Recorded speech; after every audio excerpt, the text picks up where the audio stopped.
Good morning, all. Welcome to UUC this morning. It is December 27th, 2020, on this gray Seattle winter morning, and here we are in the midst of the holidays.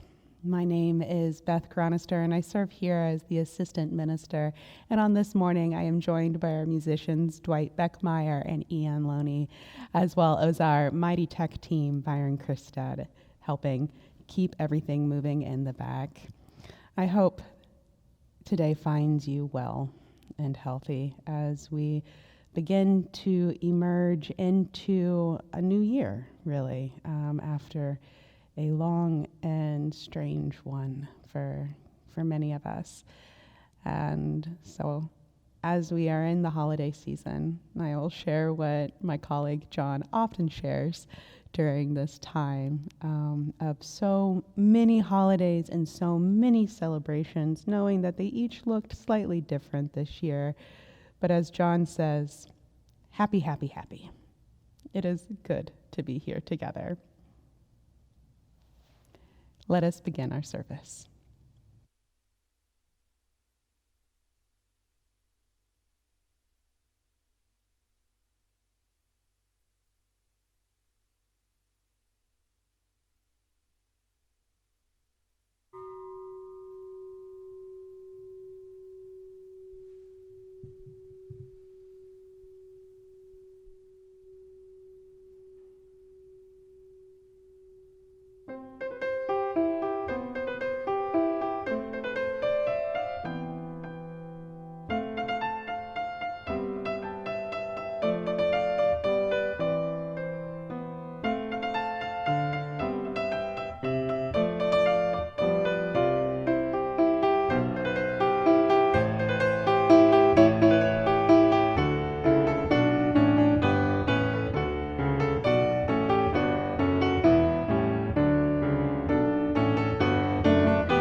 I call us to worship this morning with these words from the Reverend Mark Stringer.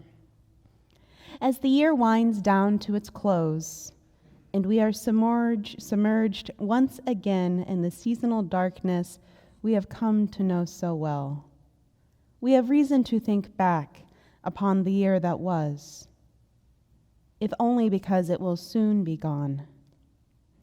We think back to the friends we have companioned, the sorrow we have endured, the love we have found, the loneliness we have survived, and possibly the bread that we have baked. We think back to the blessings of being forgiven and the gift we offered to ourselves when we forgave. We think back to those who listened to us in our times of need and the times we could have listened more. We think back to the things we traded for our time and to what we may have overlooked in the process.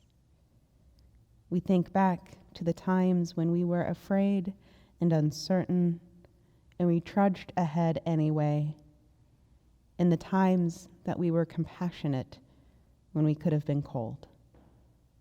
In this season of long nights, may we see more clearly, against the dark backdrop of our living, the true light of our lives, the love we give to others, and the peace we nurture in ourselves. Welcome to University Unitarian Church. Welcome to worship this morning. Would you please join me now in singing the Doxology, followed by hymn number 55, Dark of Winter.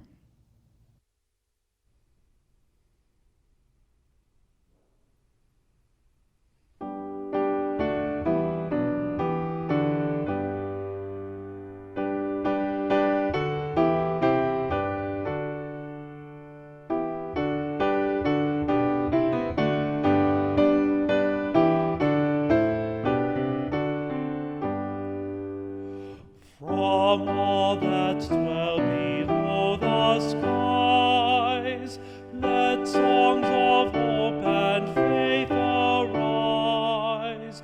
Let peace, goodwill on earth be sung through every land, on every tongue.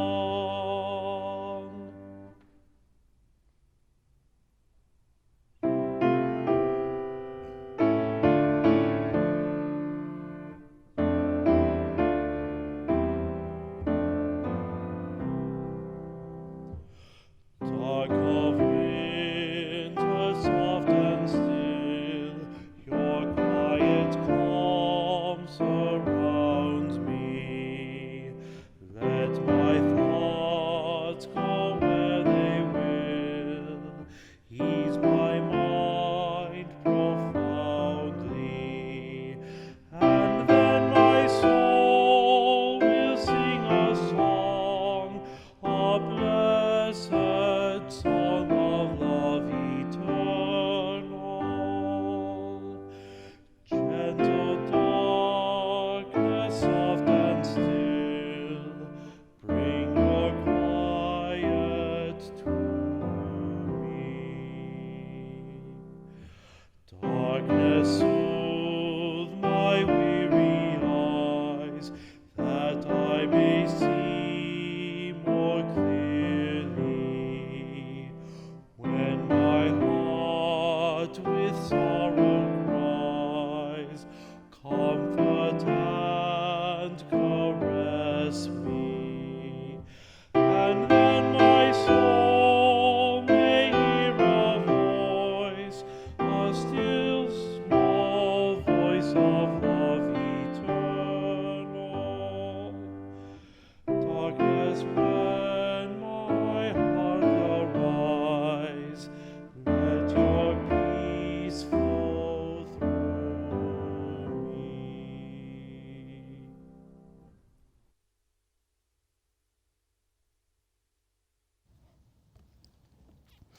At this point in our service, we gratefully receive the morning offering in support of the life, the work, and the ministry of this community. Would you please say with me the words that we say each week? This church is a community of ourselves. Its energy and resources are our energy and resources. Its wealth is what we share. When we contribute to the life of this community, we affirm our lives within it.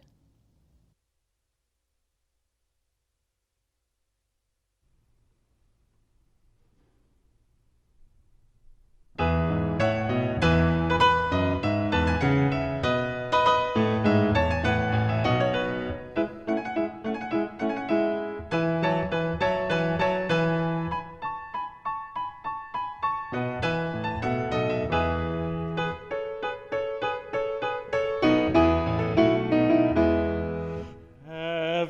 valley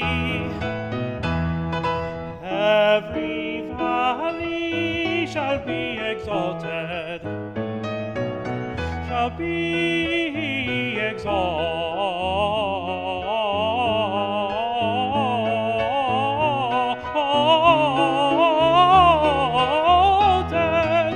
shall be exalted, shall be exalted,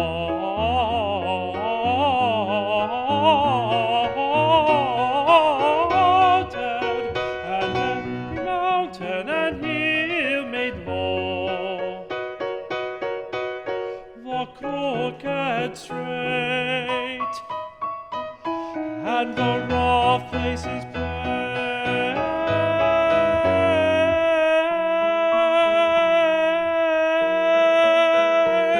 The crooked straight, and the rough places plain,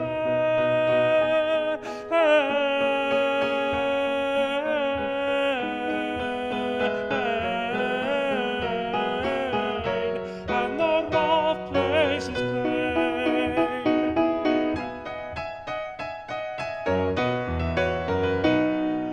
Every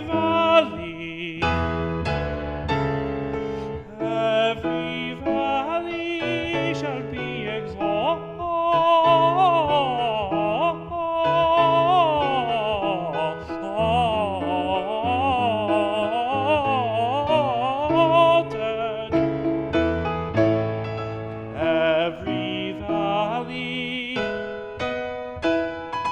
Every valley shall be exalted,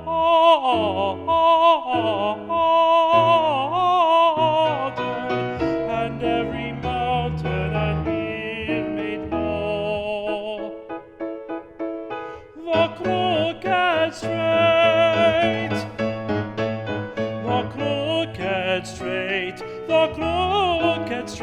and the rough places plain,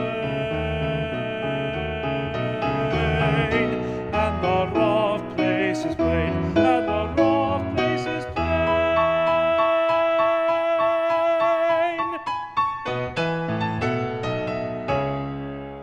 The crooked straight, and the rough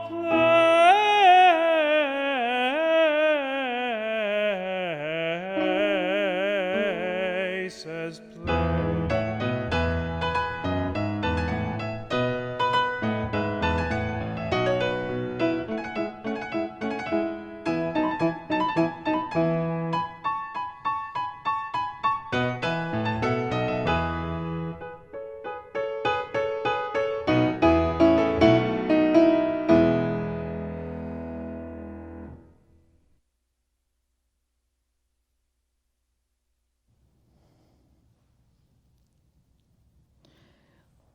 Would you please join me now in the spirit of prayer and of meditation? Oh, taking a breath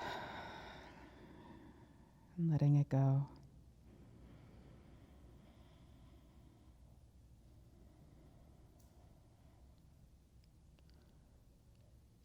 Taking this moment to choose to pause.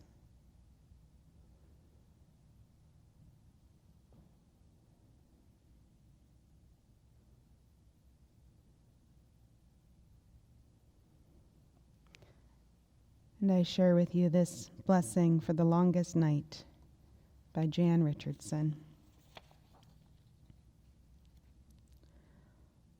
All throughout these months, as the shadows have lengthened, this blessing has been gathering itself, making ready, preparing for this night. It has practiced walking in the dark, traveling with its eyes closed, feeling its way by memory and touch, by the pull of the moon even as it wanes. So believe me when I tell you This blessing will reach you, even if you have not light enough to read it. It will find you even though you cannot see it coming.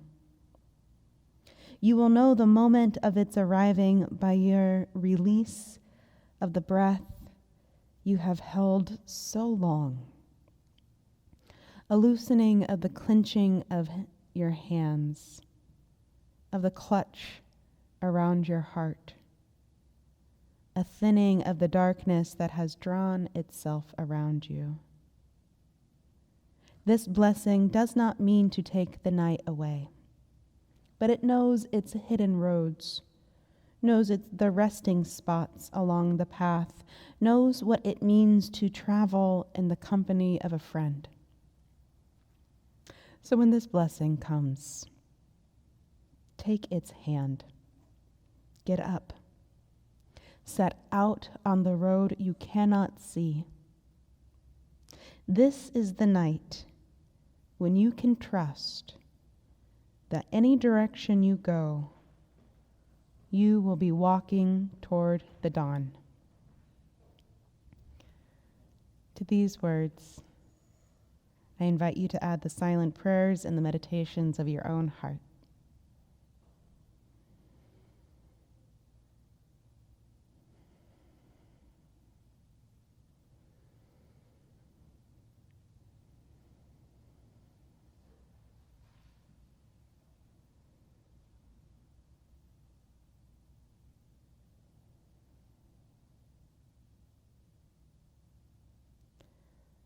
Blessed be, and Amen.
It all seemed so auspicious in the beginning, didn't it? 2020. It had such a ring to it. It seems naive now. How innocent and unaware we all were about what was coming. 2020, far from auspicious, has been a year of deep individual, interpersonal, and societal struggle. A year of living through a global pandemic and economic downturn, wildfires, uprisings for racial justice, and a high-stakes election. A year in which so many did not survive. People are bone-weary and worn thin from grief, loneliness, frustration, and despair, and it shows in the rising rates of mental illness and substance abuse. Depression rates have been measured as tripling during the pandemic. Cigarette sales have doubled. If you are struggling right now, please know that you are not alone or failing somehow. My prayer for each of you, particularly if you are hurting or lonely this winter, is that you are able to offer yourself and find forgiveness and grace. You are worthy of grace and care, just as you are inherently worthy of love and belonging. We are all living with some level of trauma, whether or not you have lost a loved one, a job, or your housing, whether or not you are working on the front lines. And we hold in grateful prayer all the health and mental health workers who have given so much these past months throughout the impossible, a number of whom are part of this community. The truth of our mortality and vulnerability, the hardship of living apart from loving bonds and human connection, the chaos of global uncertainty and the tentativeness of daily life has taken its toll. I had planned on offering a New Year's reflection this morning, but it started to feel disingenuous to do so. Even as I hold fervent hope, even optimism that 2021 will bring about positive changes. The optimism of starting a new year, that's almost its tradition. The drive for self-improvement and its twin sister, self-rejection. The glamour and the glitz, the sparkle and champagne, all feels inauthentic in a pandemic that continues to fill up hospital beds and shows no sign of abating, even with the emerging hope of vaccines being distributed worldwide. Under these circumstances, maybe the most grace-filled New Year's resolution is to let go of expectations of what your life should be and practice radical acceptance of what is.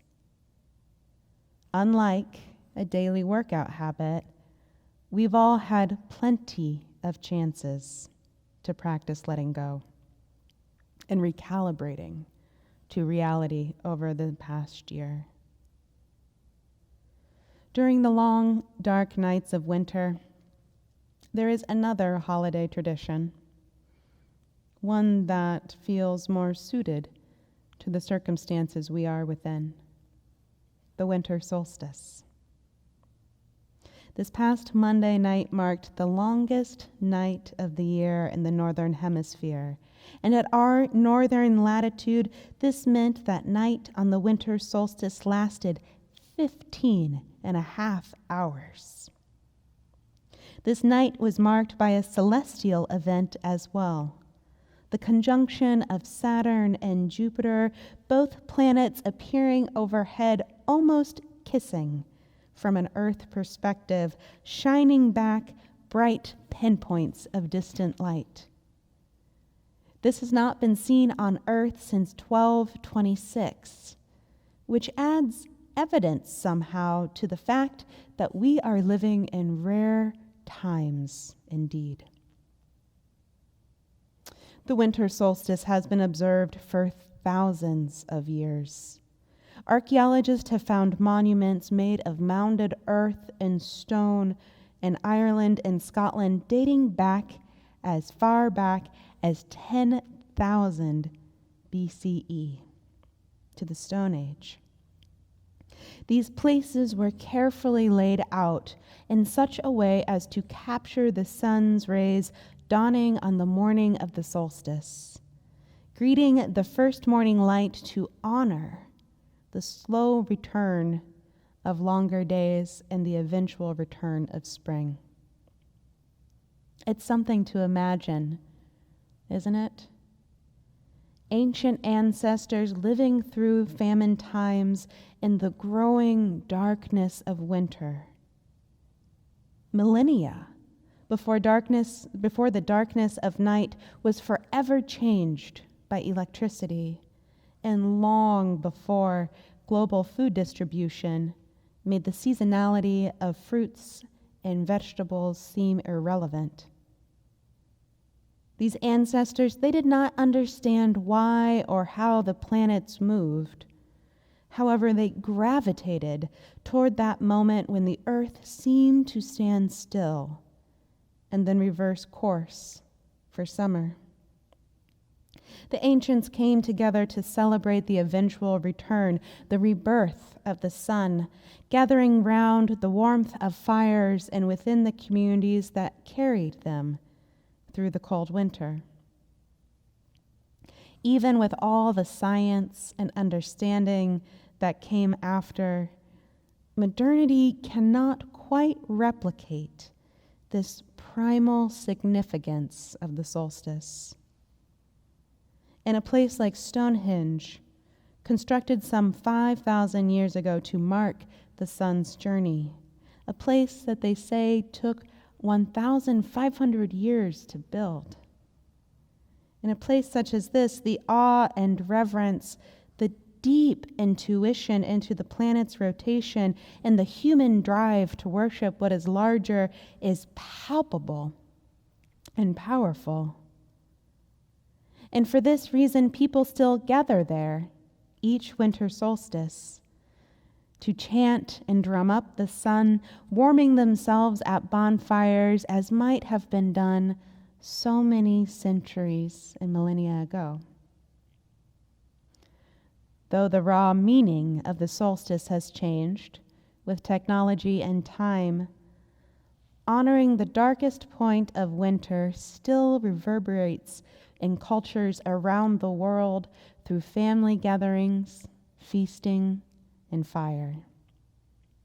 On the solstice in Iran, people eat pomegranates, read poetry, and feast into the night by candlelight to celebrate the ancient Persian festival Yalda, which means birth. In many American Indian communities, the solstice marks a time for storytelling by elders to children. One of the reasons remembered for telling stories in winter is that many traditional stories contain animal characters, and to be respectful, the people waited until winter when animals hibernate or become less active so they cannot hear themselves being talked about.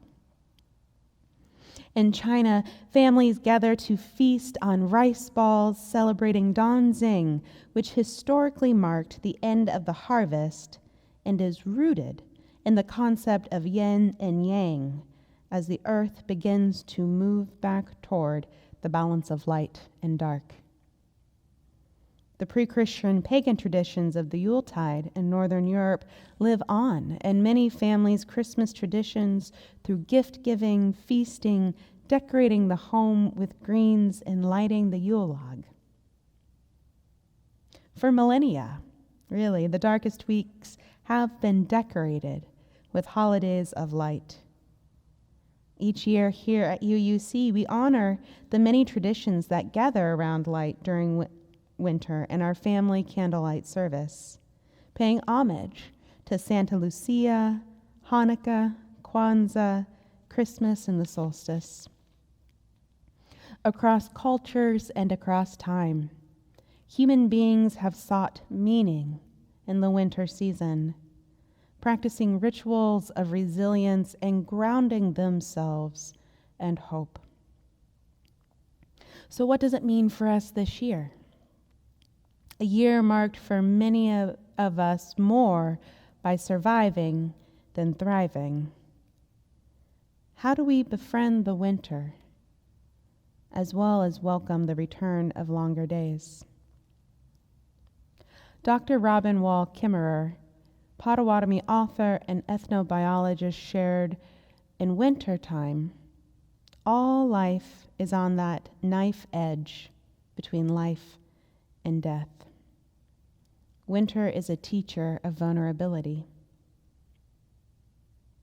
Mortality and vulnerability, these are ancient teachings of winter, and they are inescapable truths of this past year.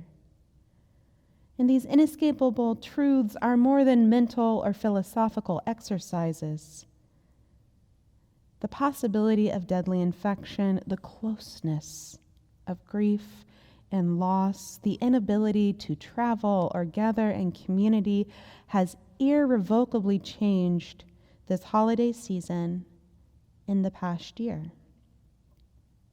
Our vulnerability and mortality, the vulnerability and mortality of those we love, cannot be ignored.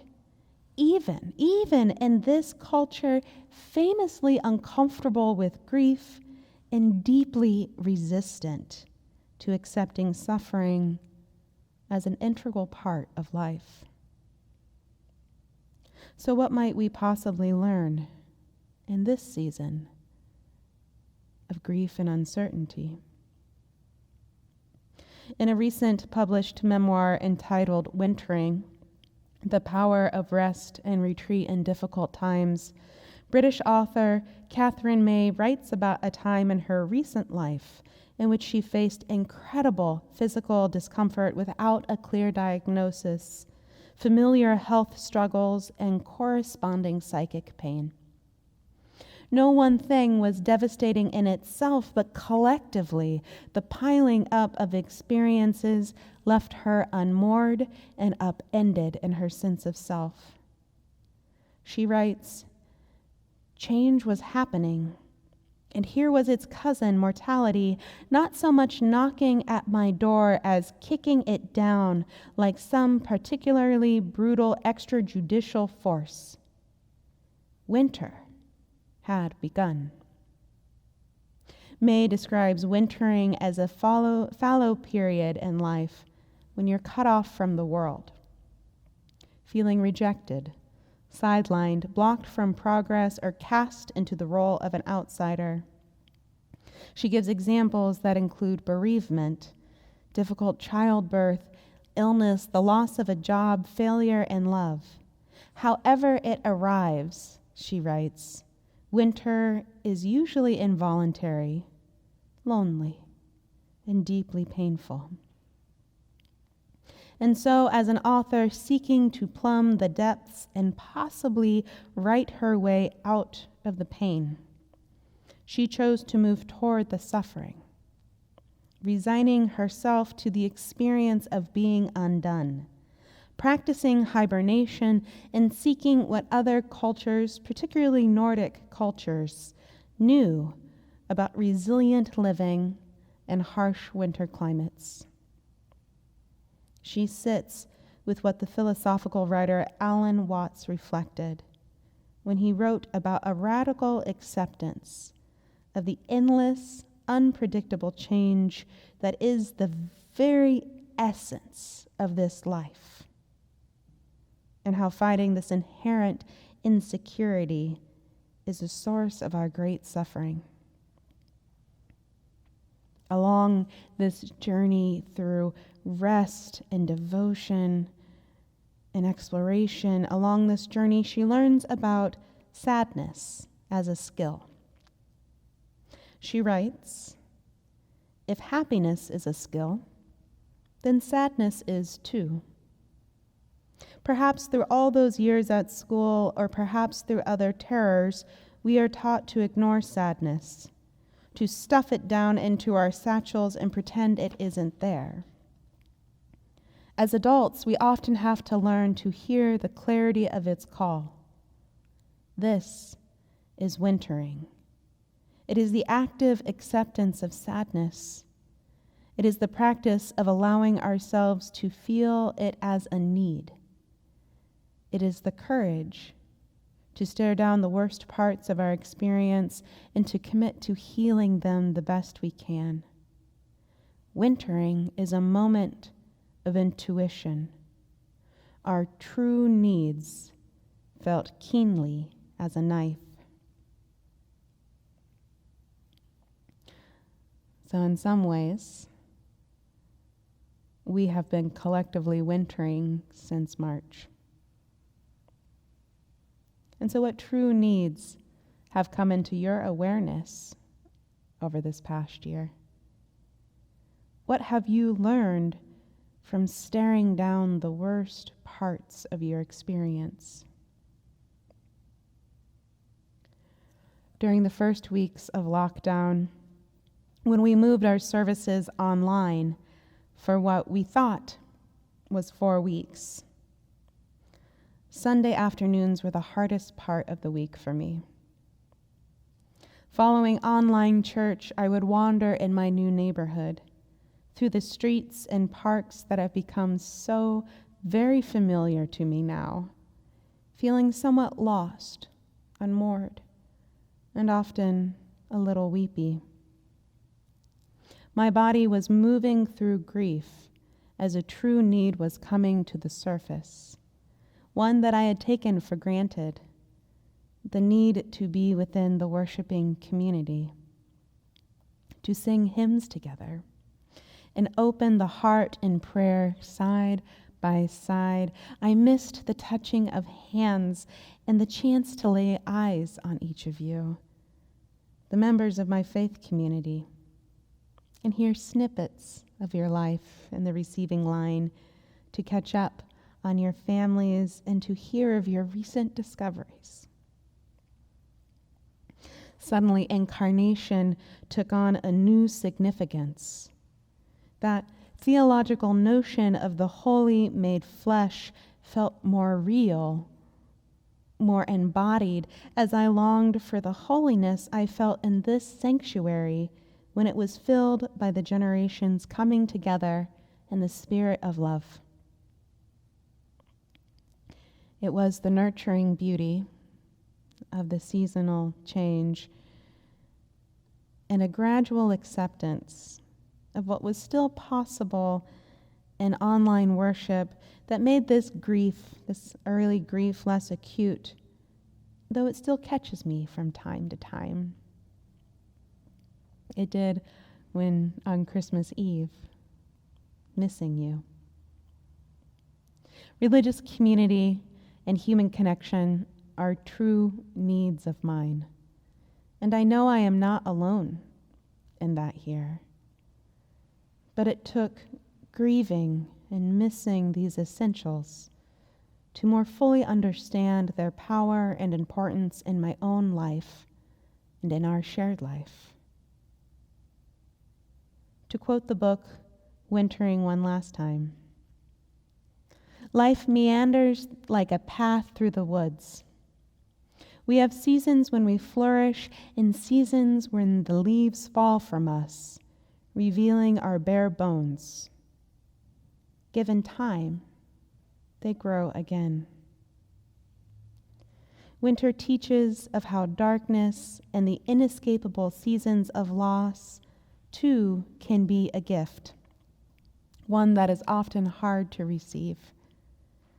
However, without it, the mystery and miracle of the long nights, without these, we would never glory in the shining of the stars on a crisp December evening, remembering for a moment with gratitude and awe our small place in a vast universe of wonder,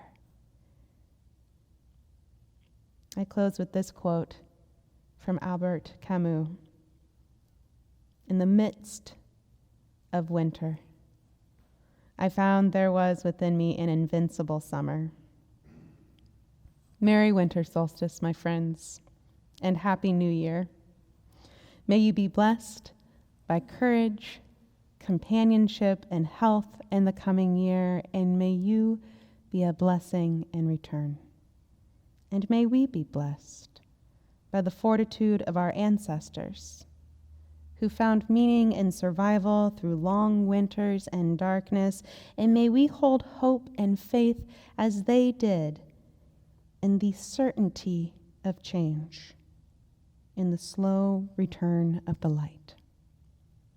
Blessed be, and amen.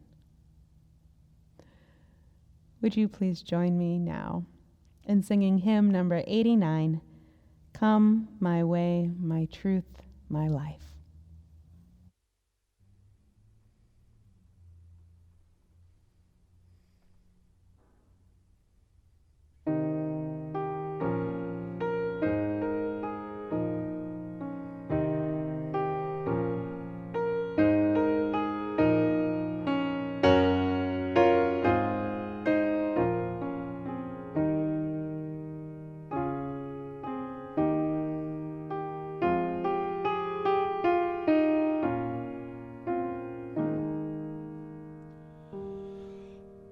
Come, my way, my truth, my life, such a way as gives us breath, such a truth as ends all strife, such a life as killeth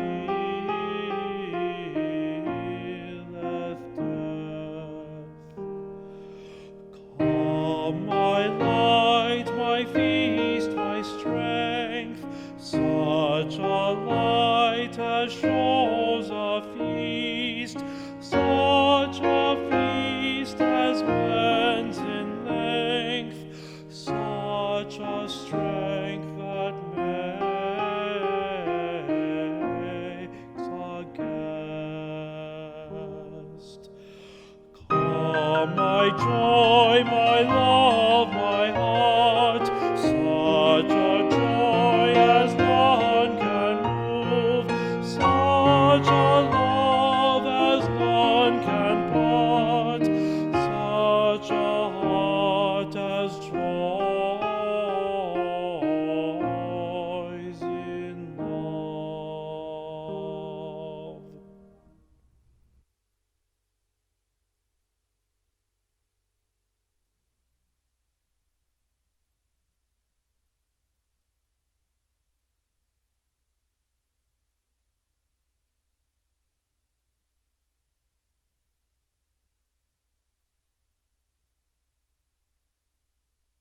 From the Reverend Gregory Jones.